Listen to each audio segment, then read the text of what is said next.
Building a winning team in your gym isn't always easy, but it is absolutely vital. We've learned that when you don't have the right people in the right seats doing the right things right, it just doesn't work. It doesn't matter how good your lead magnet is, it doesn't matter how good your workout is. You've got to have great people running the right systems greatly.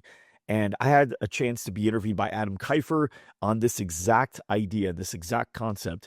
And we talked at length. It was about 46-minute conversation on exactly how to make sure that we got the right people in the right seats doing the right things right so that we can get more done in our gyms. Enjoy. Society's just done a terrible job of framing things for us, and it keeps people average. In what ways do you see owners using this book for leveling up their team? Employees could be earning a lot more.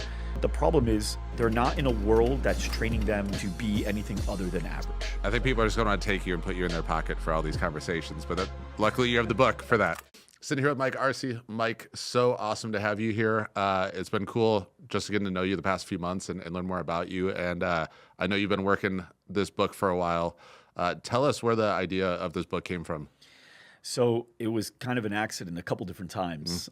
So the very first time I was at GSDCon, which is our conference we do 3 times a year with our gyms. And I just finished reading this book by Dan Sullivan, which I had everybody on my team read.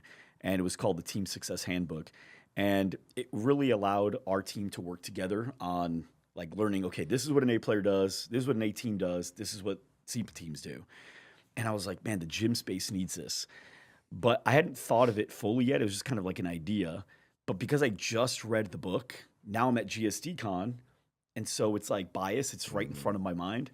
So a couple things came out while I was speaking, and it came around that. And there was a few things that I had said that afterwards I had owners of the gym come up to me and say, hey, just what you said in that last talk, it made it worth me bringing my employees.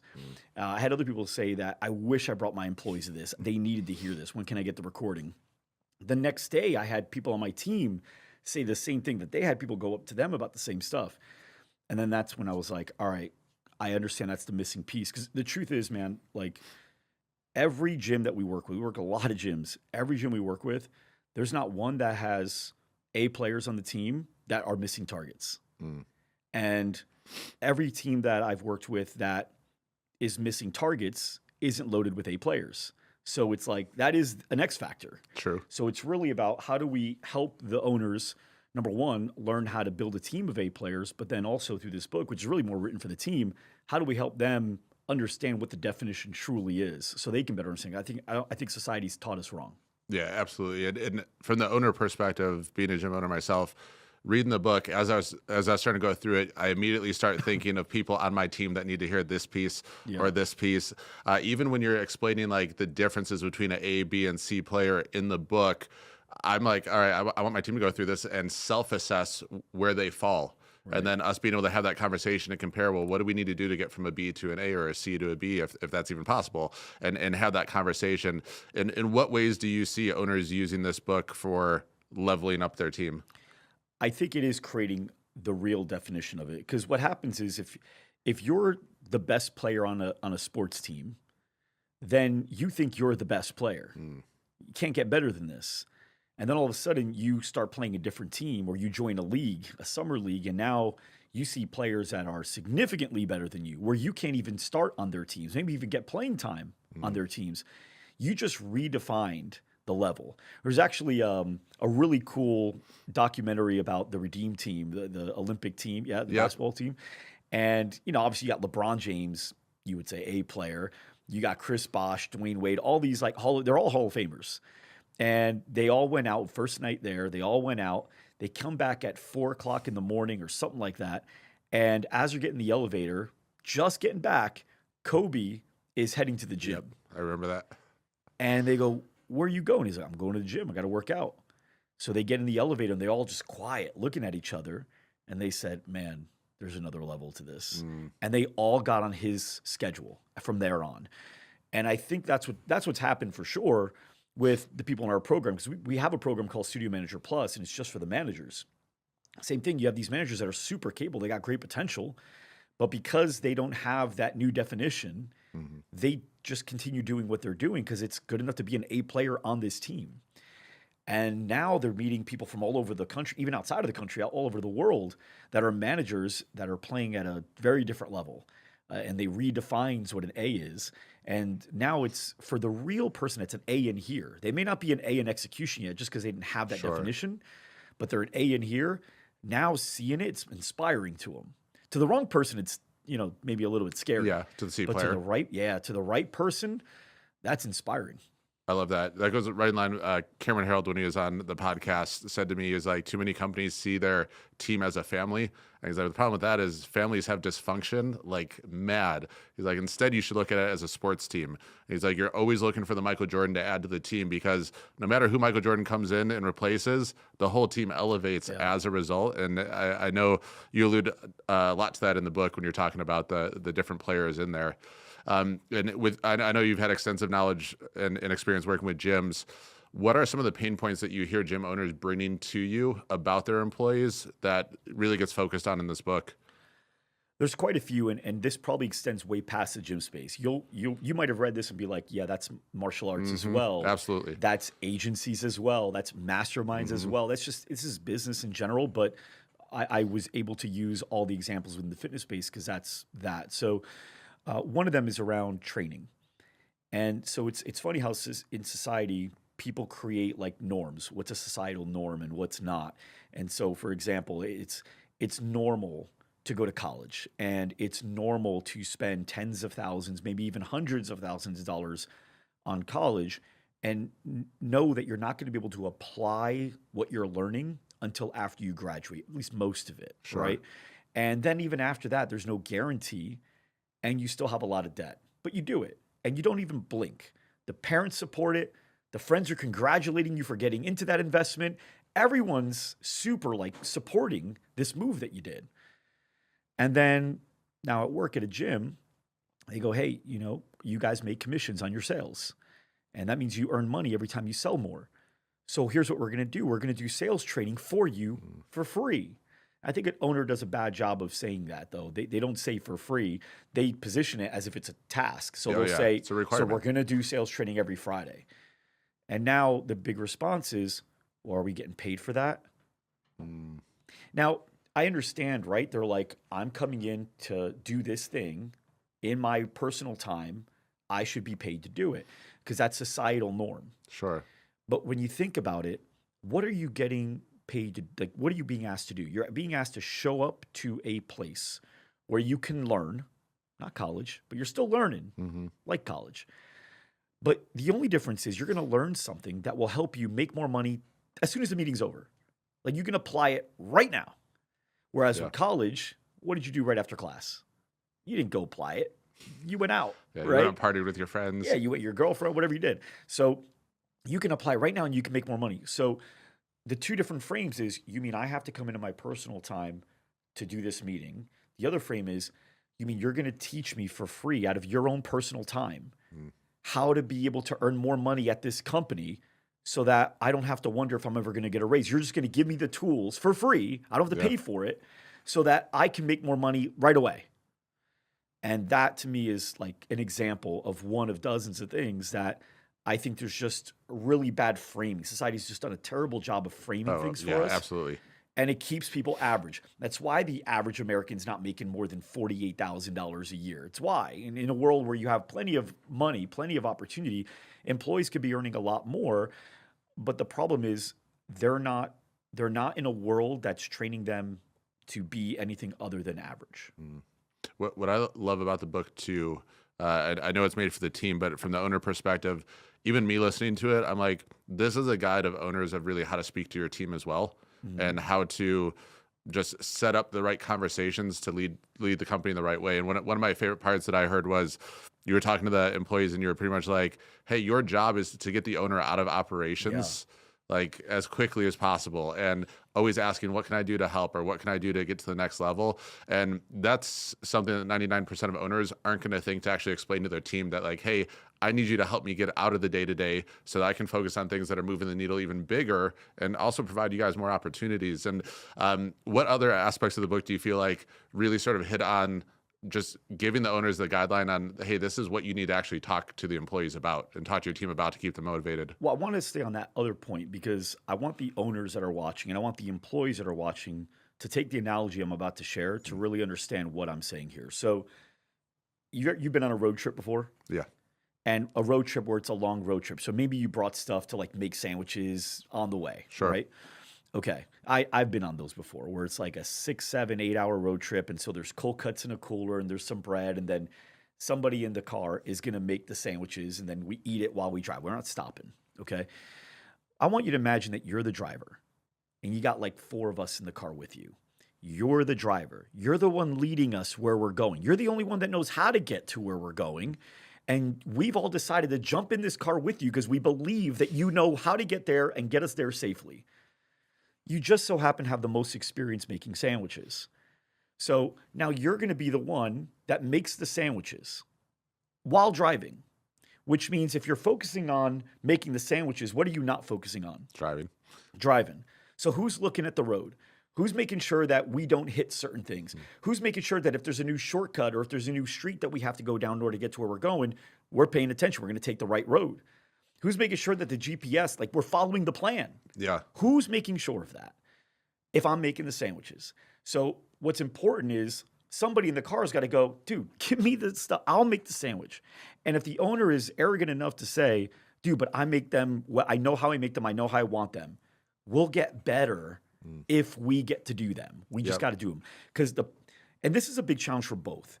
Because what happens is you have the reason the owner usually gets in the business is one of 2 reasons, sometimes both. One, they're in momentum. They've been doing it because they started this thing without these employees. So they've been doing it. And so they're just in a rhythm, right? It's habit.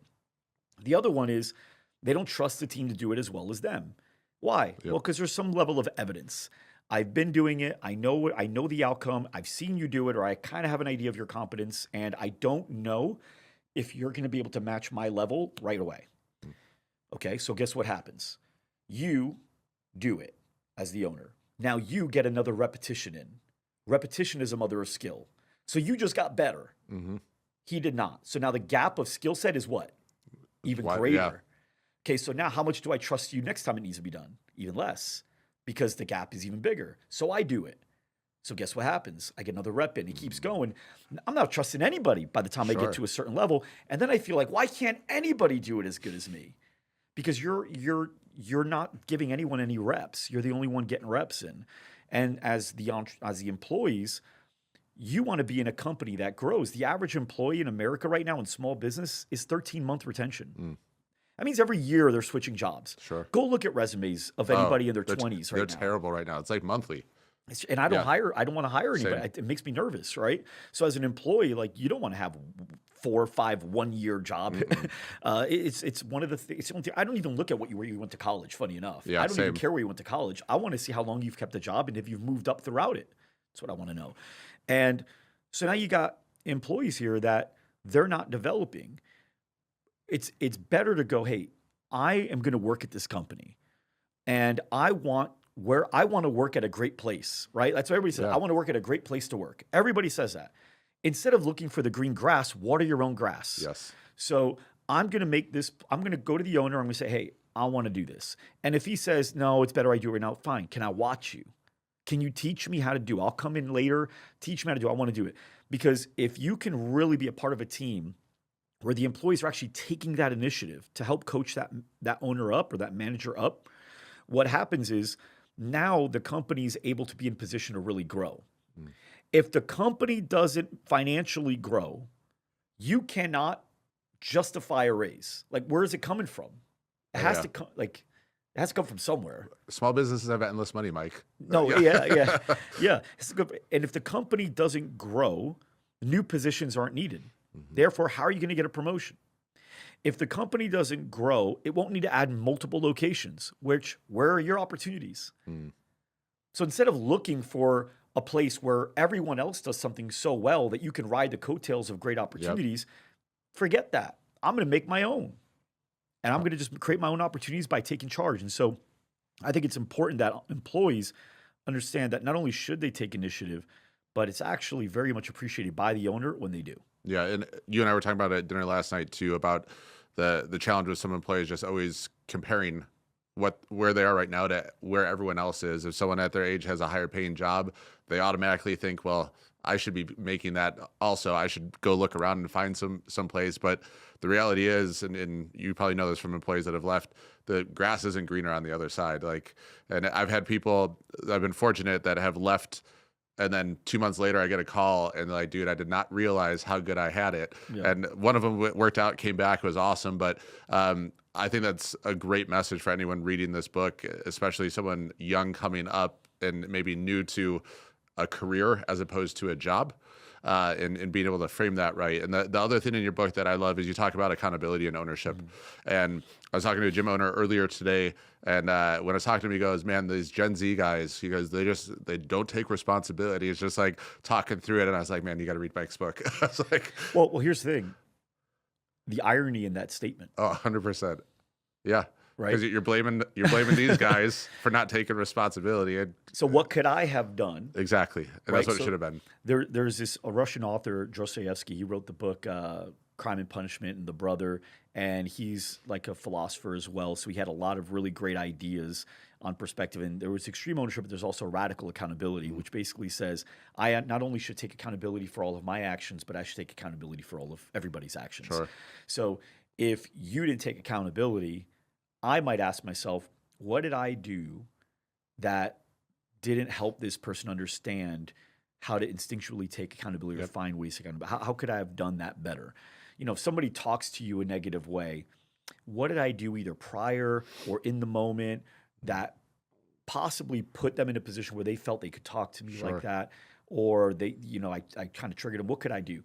So with the with that example of, you know, the employees that they find another employee that gets paid more. I think there's another thing, and I talk about this perspectives throughout the book, like different perspectives that I think need to shift, the societal norms. And one of the things that you hear a lot of things, but one of them is, I know my worth. And that's really rough because no, you don't. Neither do I. Sure. There's no such thing. Yeah. What's a house worth? What someone will pay. Depends on the buyer, depends on the location, depends on what's, you know, how old a lot of the stuff in the house is, right? This bottle of water, what would you say this bottle of water is worth normally? $2, $3. $2-3, right? What if you hadn't had water in a week? Yeah, I'm going to pay whatever I need to. Yeah. What if it's like 2 weeks, 3 weeks, and your throat is bleeding and you just need, and you can't find it anywhere? It's the only water around. What are you giving me? Whatever it takes. Whatever it takes. But I thought it was $2-3. It depends on the buyer, and it depends on this, how rare it is, right? So as an employee, are you doing rare level effort? Smart way to think about it. Are you doing something that everyone else is kind of doing? Are you leaving around the same time most people generally leave? Are you showing up around the same time most people generally show up? Are you taking generally the same amount of lunch? Are you coming prepared about the same amount as everybody else comes prepared? Are you engaging in meetings about the same as everybody else is engaging in meetings? You know, we all want this really fun culture, and we don't realize that we contribute to the culture. We all want to be beneficiaries of a culture, but we don't want to be contributors to the culture. I've had people that have said to me, they go, hey, Mike, I feel like these meetings are a little boring. Like one of the meetings that we had. And I said, yeah, I agree. And they go, do we need to have them? And I go, I don't think we need to have a meeting. And I don't even think it's about the meeting. But can I ask you a question? Yeah. How did you engage throughout that meeting? What was your engagement like? And he goes, I didn't really say anything. Yeah. Does that contribute to a boring meeting? Or does that contribute to a more fun, engaging, powerful meeting? Yeah. It contributes to a boring meeting. So were you a contributor or a victim of the meeting being boring? And he was like, I get it. So we want the meetings to be more fun. How are you showing up to the meeting? How are you holding people accountable? How are you holding the standard at the gym or at the whatever business you're working at? How are you holding the standard? Because if you want to work at a place where you're like, this place is awesome, are you contributing awesome? Yes.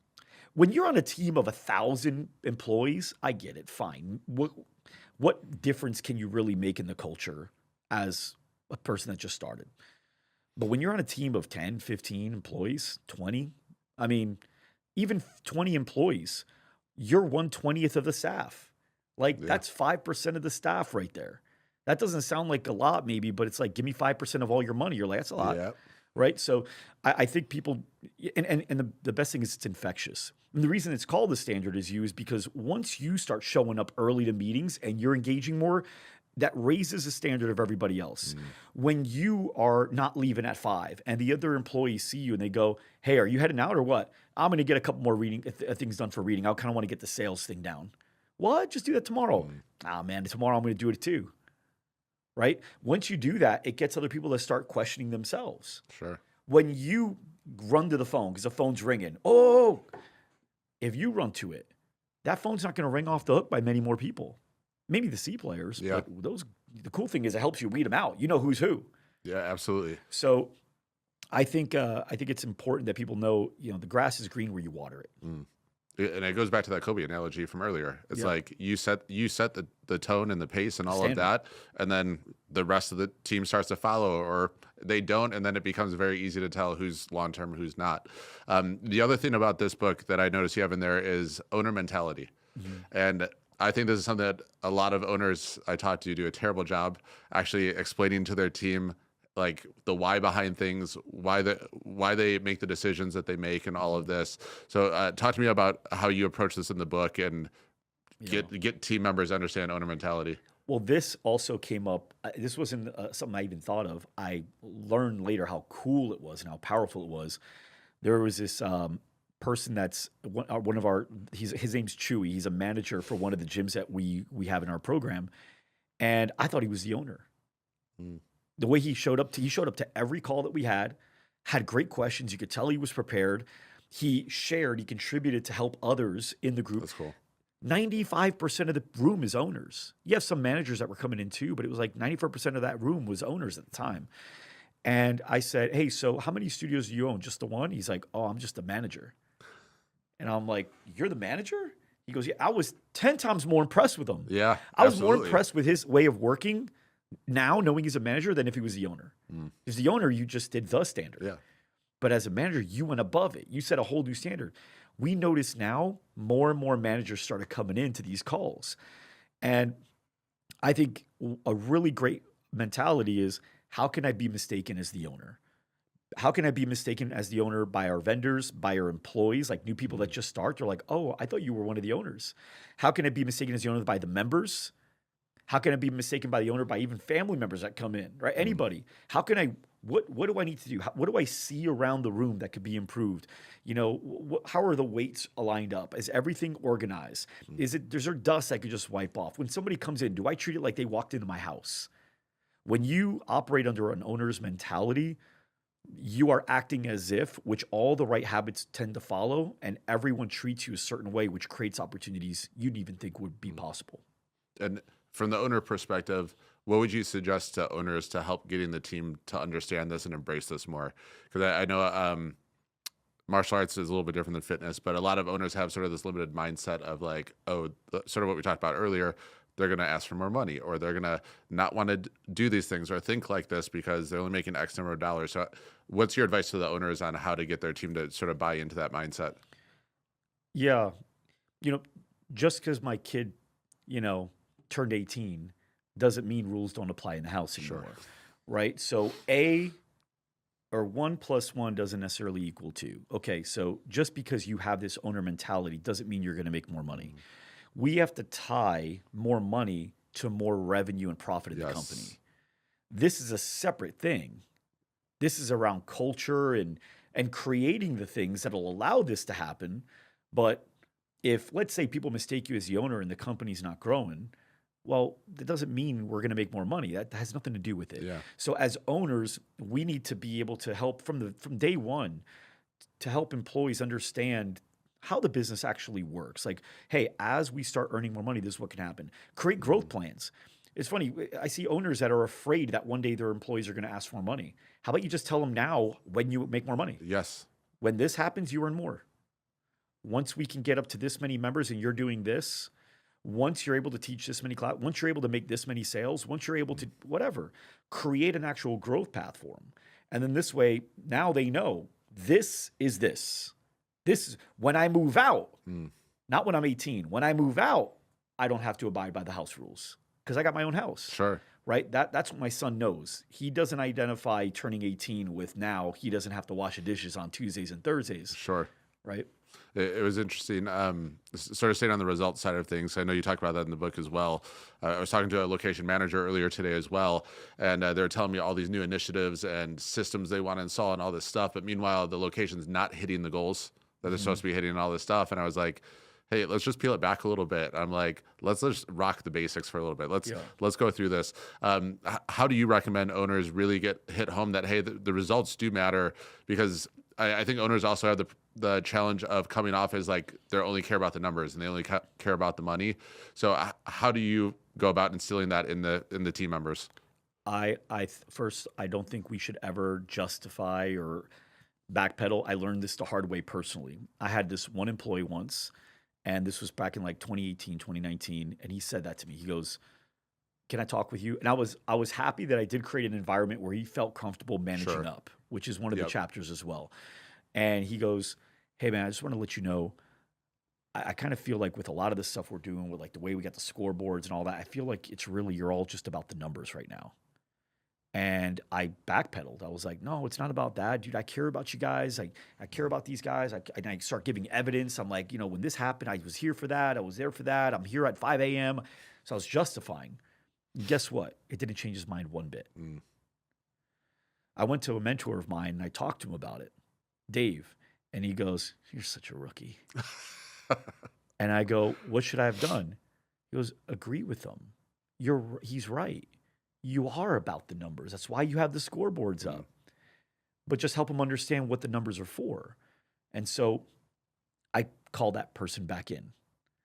And I said, "Hey, listen, I wanted to have a meeting with you. I felt like I messed up on that meeting. I think you just took me by surprise. Yep. And I didn't know how to respond well. But I thought about it and I wanted to address what you said. You said I'm all about the numbers." And he goes, "Yeah." I go, "I am. The reason I'm all about the numbers is because the numbers are how we measure the things I actually care about. So when our customers, one of the numbers is our customers growing, that matters to me because that means we're doing our mission. The reason we decided we want to have this company is to help these guys grow. So measuring their return on investment is super important to me because that means we're doing our job. When we see the company growing, it means we're making the right decisions. It's important to me because you, along with everyone else in that room, is working really hard and you're going to want a raise one day. And I want to give you a raise one day, but I can't make sense of it if the company doesn't have more money to do that. So I have to pay attention to this in order to be able to help contribute to this and everything else we want to do in this company." So, and I listed a few other metrics and I gave reasoning. So I said, so to answer your question, I am 100% about the numbers, but only because they measure the things that I care the most about. He was like, "That's fair." And he never bothered about it again. He understood it, and that was the end of that.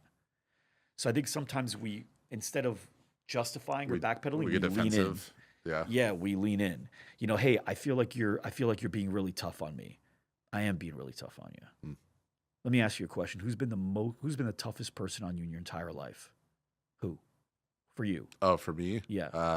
Probably my dad. Or who loves you more than anybody in the whole world? Yeah, same. Yeah. Okay. You want me to be easier on you? No. I think people are just going to take you and put you in their pocket for all these conversations, but luckily you have the book for that. Yeah. So I think sometimes I'm overwhelmed. How many times you hear that? "I'm just super overwhelmed." That's a great thing, isn't it? Yeah. No. Well, let me ask you a question. There's only two ways you could be: overwhelmed and what? Underwhelmed. Yeah, no one's whelmed. You ever ask anyone how you feeling? "I'm whelmed." No one's ever said that. So you can be overwhelmed or underwhelmed, right? I would have started doing that now. Yeah. I'm whelmed. But you could only be one of the two, right? Yep. Okay, let me ask you a question. How's your life going? Underwhelming. What do you think of that? You excited about it? Sounds so great. Depressing, doesn't it? Where do you think you're going to grow more, in an underwhelming life or an overwhelming life? Where? Overwhelming. Where do you think you get stronger? Where do you think you get smarter and learn how to handle challenges faster? Where do you develop? You want me to create more underwhelming environment for you? Or are we okay with just learning how to be stronger here? Absolutely. Because I'll spend time with you on that. Yeah, I love that. So lean in. Don't justify. Don't make them feel like they're wrong. you're right. But then help them reframe it. Yeah, that's so true. The only people that feel pressure are the people actually trying to achieve great things. Yeah. And if you're not feeling pressure, you're probably in your parents' basement playing video games and eating Cheetos. Yeah. It's like you need something to strive for and something to work for. One of my favorite rules you have is the FIO GSD. Yeah. And GST, I should say. Talk me through a little bit about this and why this is important for team members to understand this concept. I think every owner immediately wants their team to just be like, hey, figure it out. Like, what's the problem? Yeah. But they don't always foster a culture for that or know how to communicate that to their team. Yeah, so FIO and GSD stands for figured out and get shit done. Yep. It's our first core value of our 4 at Loud Love River. that.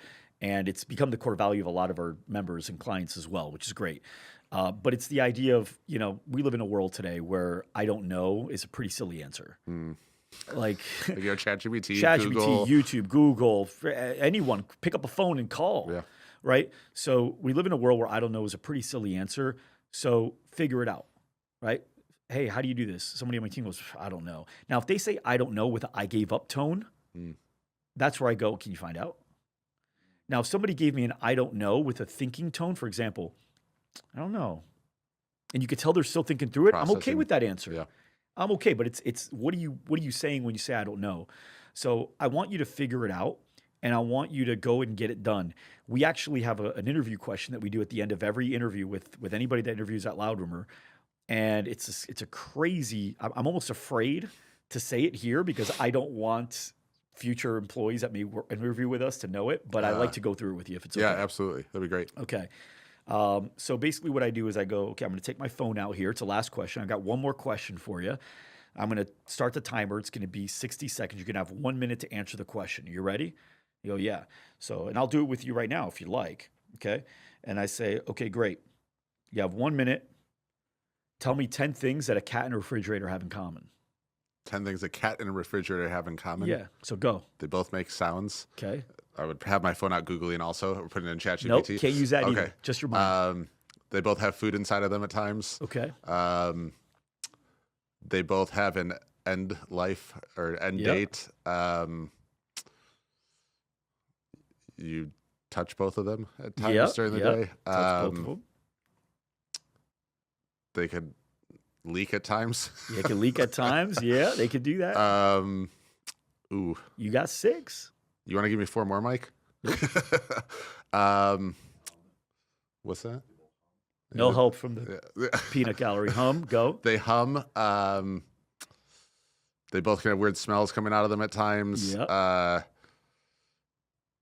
They're comforting. Comforting, yeah. They will distract you at times. Distract you 10. Now, here's the deal. You got 10. Truth is, I don't care if you got 1. Yeah. I don't care if you got 50. That is not the scoring system. It's did you give up? You know how many people I've asked that question in 10, 15 seconds in? Worse, 55 seconds in, they'll go, I don't know. And they just sit back, I don't know. And that's it. They call it. That's the end of that interview. Yeah. That's the end of that. I don't need you to know everything, but I need you to be committed and determined to go figure it out. Sure. And right there, that tells me that even if they got 1, but they're like, I've had people that only had 1 and they're like 55 seconds and they go, give me 30 more seconds. That's the one I want. Yep. I want that guy over the guy that had 9 and quit at 50 seconds. Make sense? Yep. No, that's awesome. So that's to figure it out and get shit done. Also, it's got to be just entertaining as hell to watch. It sucks sometimes because sometimes I'm really excited about a candidate and I'm like, this person's going to be a stud. And then they give up. And I'm like, no. Because how many times have you hired someone and you thought they were going to be great and they weren't? Oh, yeah. Happens. And how many times you hire somebody you thought they were going to be okay, pretty good, and then they ended up being incredible. Somebody you hung on to for 8 years, like Patrick on my team. I thought he was going to be good. I didn't know he was going to be as good as he was. So that for me helps me understand at least how committed you are to getting better. I freaking love that. Now, a question for you on that question, is that like all the time? Like they give up no matter what? Done. Like they could nail the rest of the interview and you're like, I mean, it's our first core value. Yeah. That makes total sense. If you can't figure it out and get it done, or at least fight me for that extra second, then you're on the wrong team. And it doesn't make you a bad person. I talk about this in the book as well. Being a bad fit doesn't mean you're a bad person. Oh, sure. I believe I'm a good person, but the Lakers shouldn't play me tomorrow. It has nothing to do with me being a bad person. I'd be a disaster. I'm not a good fit on that team. So this person that maybe failed my test is probably the person that's going to take some other company to a whole other level. Sure. Just not this one, because we have different values.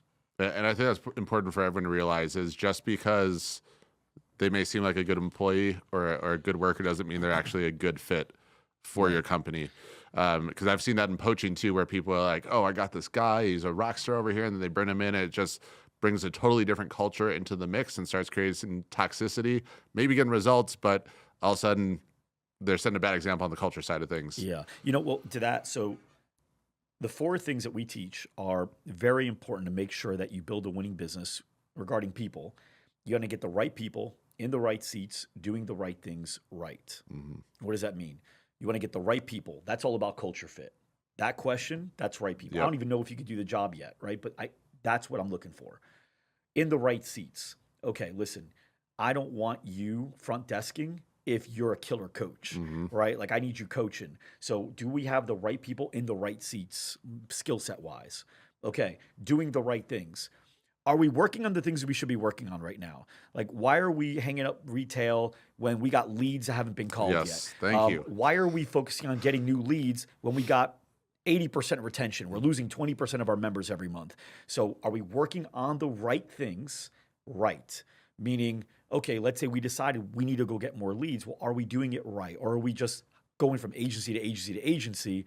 Well, that's not the right way to go about it. We're working on the right thing, but we're not working on it right. Yes. So you get the right people in the right seats doing the right things right. When you do that, that makes it a hell of a lot easier to be successful. I love that. I love that you have intentional and strategic guidelines for owners to follow in that process. I think that's so helpful.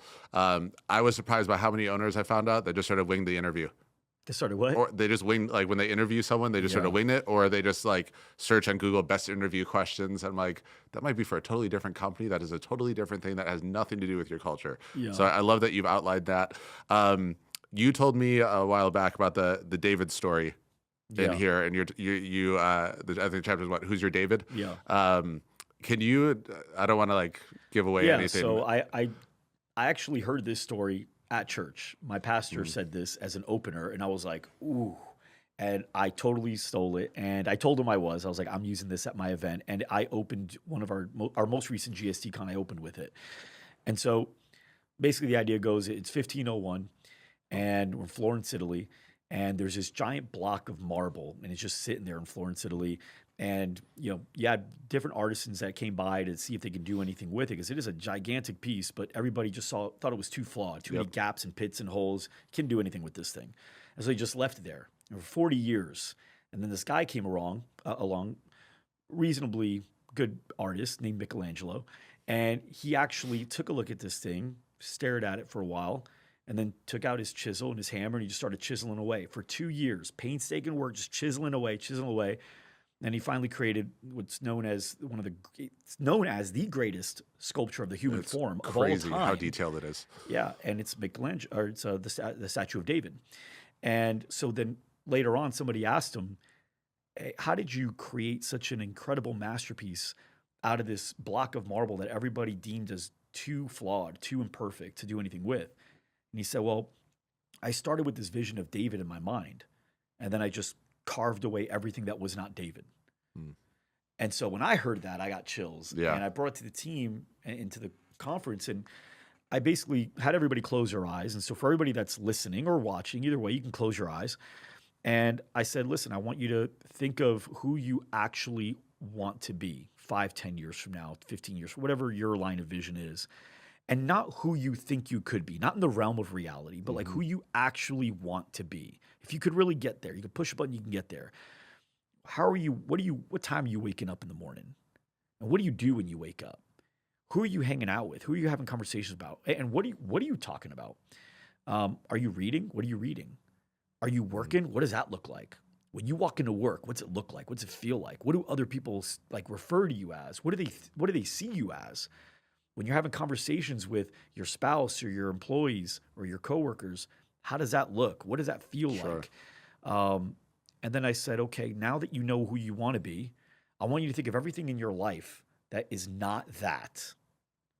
What are you doing on social media? That is not that. What are you reading? That is not that.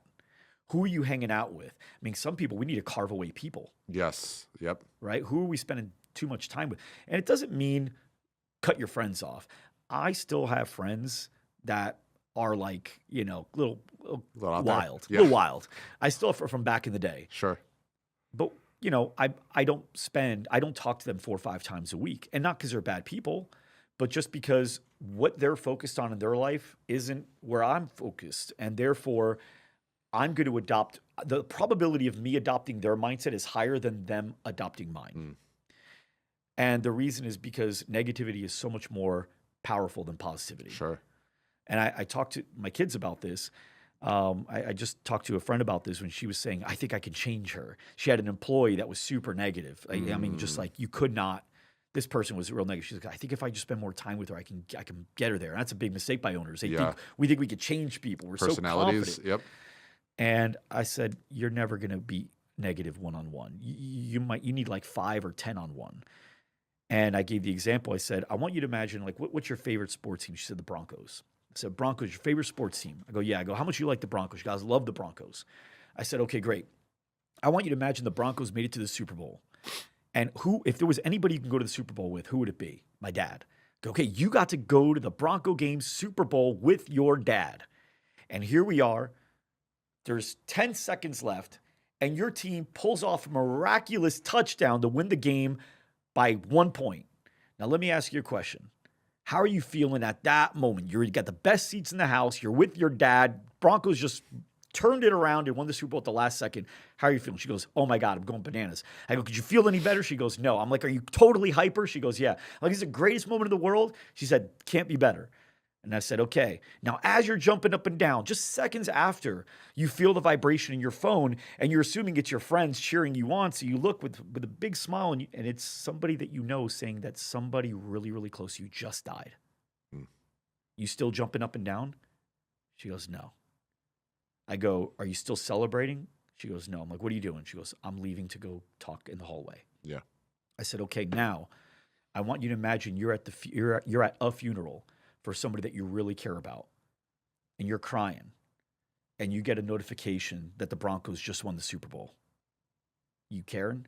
She goes, no. I go, your state's not changing because negativity is so much more powerful than positivity. So you'll never win one-on-one with a negative person. You've got to make a decision. It's just not the right person. Yep.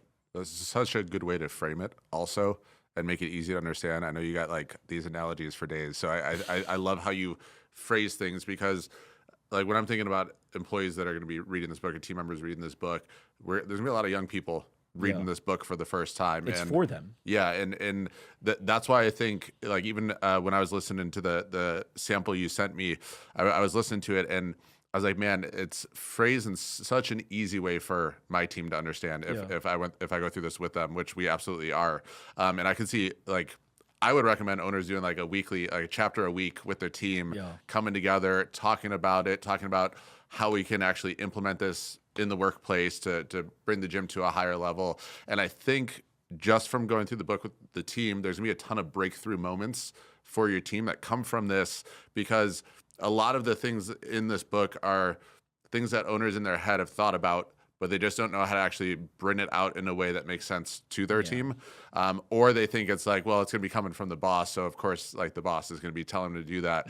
Or the pain points exist and they just think employees suck, which is not at all true. Like, who's built anything great without an employee? Oh, absolutely. And if you have a bunch of employees that suck, what's the common denominator there? Yeah. Right? Great. Yep. So no, I think this is such a blessing for any business that goes through this with their team. When you are going through this book, I know there's a lot of stories and things in here. My question for you is, what ways do you recommend for owners to go through this with their team? Do you think they should sit down and do it together? Should they just give it as a gift? My vision was the way me and my team did it. I wanted to write a book that emulates how me and my team went through One for Us, which is we all took the book, and the chapters are short. Like, this book is a 90-minute to 2-hour read, depending on your reading speed. So it's a quick book.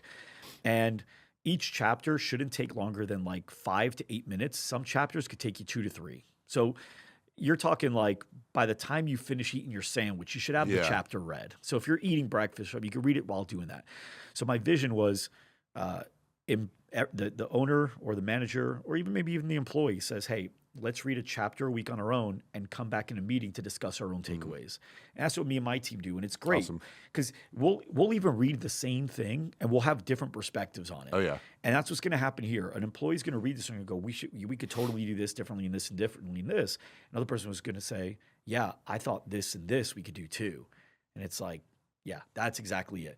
There's this really cool quote, and it says, if I give you $1 and you give me $1, then we both walk away with $1. If I give you an idea and you give me an idea, well, we have thousands of ideas, right? Because like even the other night, you're giving me an idea about some things you're doing with ChatGPT. Today, I have like 100 different ways I can think about how to do it. You didn't tell me any of them.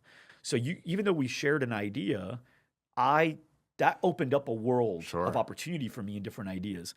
And so that's what I think people are going to get out of that style of reading it together. So where can people go to get the book? Because I know I'm going to buy it for my team, and I know a whole bunch of other people listening to this are going to buy it for their team. Where's the best way to do that at? You can go to standardisyou.com. You could also just get it on Amazon as well. Awesome. Love that. Thank you so much for making this book. I think it's going to benefit tons of studios, gyms, businesses, companies. And I think it's something that no one else has done yet. I haven't seen a book like this so specific to benefiting the team that, man, thank you for doing this. Everyone's writing a book for marketing and sales and scaling and all that. And what I've learned is 90% of those books aren't even getting read anyway. And nobody's built the thing for the people that are actually on the ground floor. That imagine if they all do their jobs really well, it's a lot easier for you to have the time to read those other books or even just figure it out on your own. So I think this was a very important book. I wrote it more for my members, but it just makes sense to share it. Yeah, and the thing I love about it too is like your A players will have a lot of this mindset already, but everyone struggles getting the B and the C players to step up to that same type of mindset. And like this is the blueprint for making that happen. 100%. Yeah, awesome. Thank you so much for being on the podcast, and thank you so much for creating such a great product that I know we're going to be using. Hey, thanks for having me on, brother. Absolutely. Thanks, Mike.